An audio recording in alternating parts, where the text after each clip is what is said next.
Hi everyone, I'm Ali GREYMOND. Today I want to talk to you about SSRIs and OCD. What kind of effect do they have, side effects, and so on.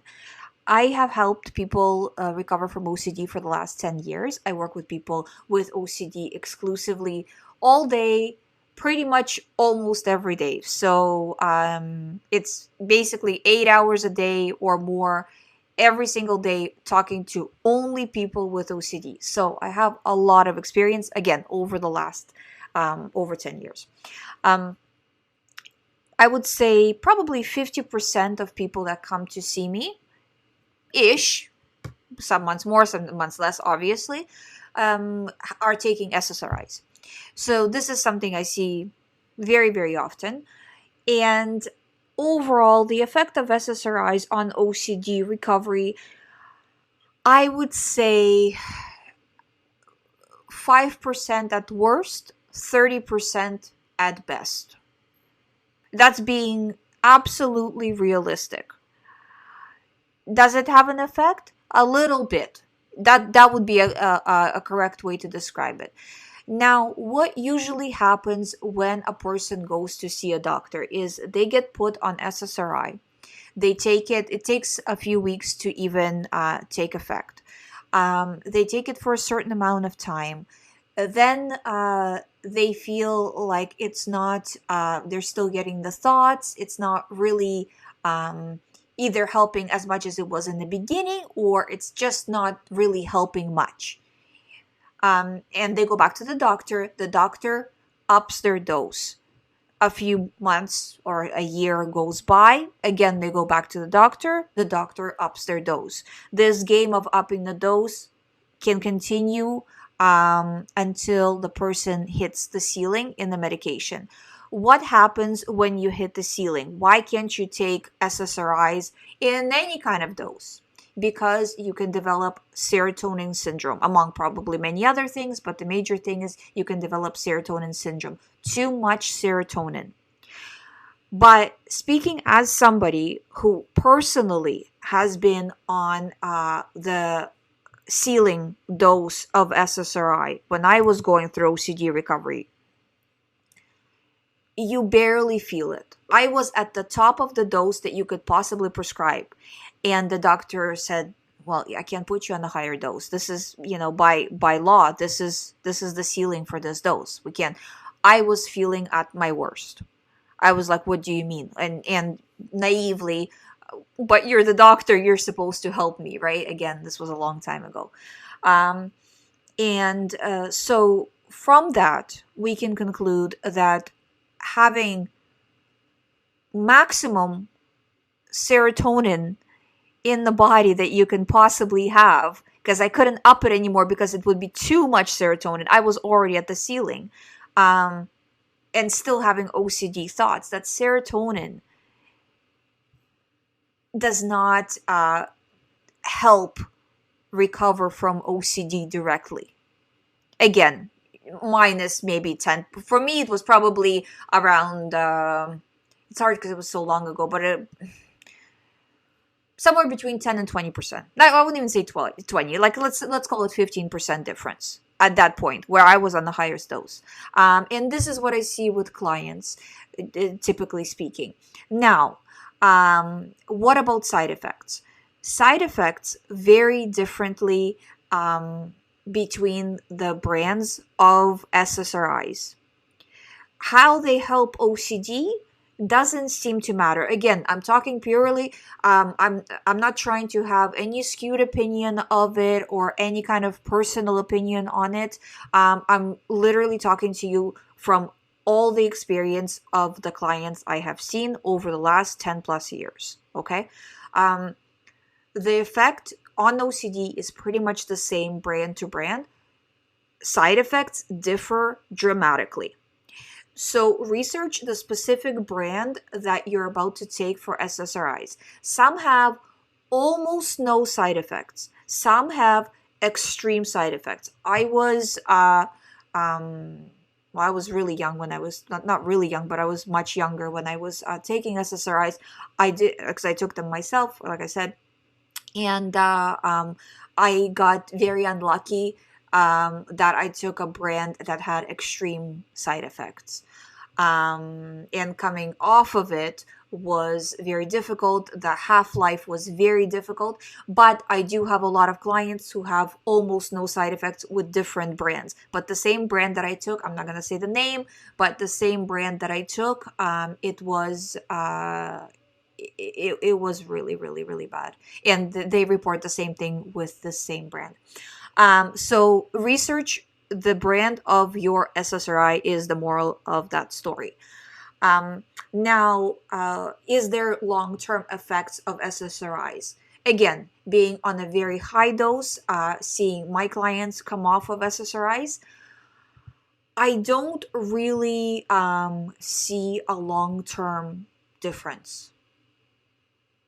So, I wouldn't say so. This is not the same as what the previous video that I was talking about, antipsychotic medication, where there could be very serious long-term consequences even way after you stop taking it. With SSRIs, I don't really see that. So when clients come to me and they're taking SSRIs, if they're taking it, if they're not taking it, it's always with medication, it's always a personal choice. But I wouldn't say that with SSRIs it's really a critical choice either way. So you can start it, you can stop it. It doesn't seem to have much of a difference, and much of a difference on OCD. Now, in my non-doctor opinion, for what situation would I personally take SSRIs? In what type of OCD situation would I take SSRI? I would take SSRI in a situation where you're making no progress. Sometimes I talk to clients and they're so deep in OCD that they cannot do any exposure exercise, any push, even a little tiny push, they can't do it because they're so so deeply in OCD, they're not seeing any hope.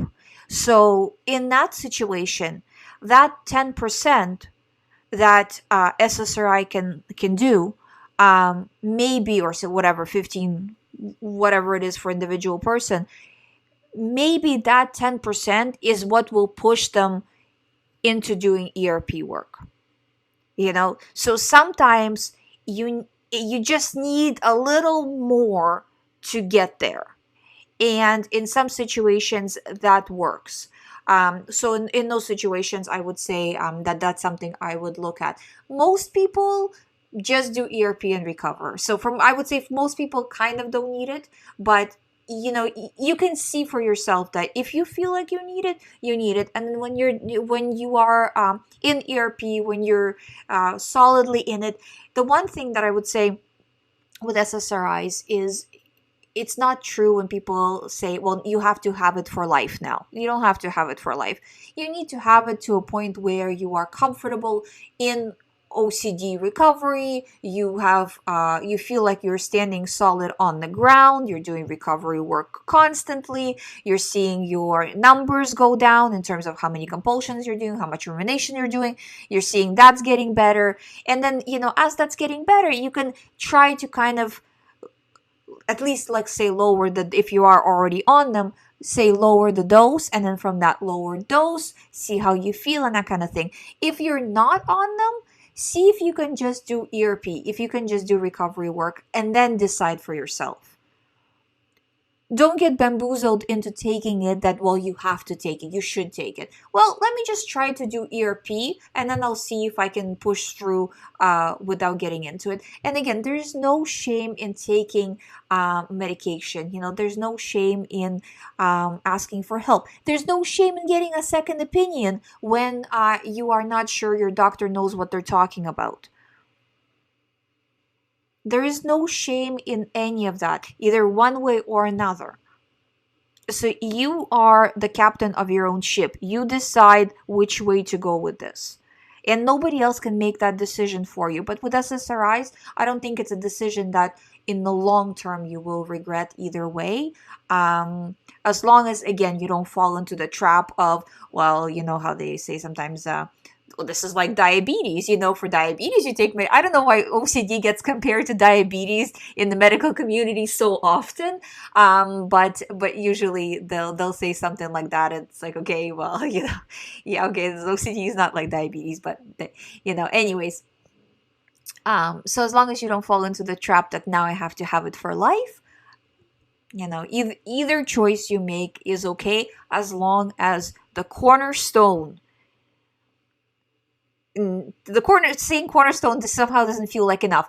The main stone of your recovery is exposure and response prevention. And when I say exposure and response prevention, first and foremost are the thoughts that you are already dealing with throughout the day, compulsions you're already doing throughout the day, not on purpose additional things that say, well, I'm doing on purpose exposures for an hour. Well, that's great. What are you doing the rest of the hours that you are awake? Because that's usually where the major part of rumination and the major part of compulsive behavior comes from, which continues the OCD cycle, right? So deal with those first. So whenever you have an OCD thought, that's the exposure. Whenever you're faced with an OCD situation that you feel like you need to do a compulsion for, that's the exposure. And now what are you going to do? You're at that crossroads. Show your brain that you're now disregarding, that you're now not giving in anymore. You're not going to react with fear. You're not going to go down the, solving puzzle after puzzle. That's the way out. If you need additional help for that, you can get an additional help for that. But that's the way out. I hope you find my videos helpful. Thanks so much for watching. If you would like to do one-on-one recovery program with me, all the information is on youhaveocd.com. You can sign up from there. You can book session from there as well. I'll see you tomorrow.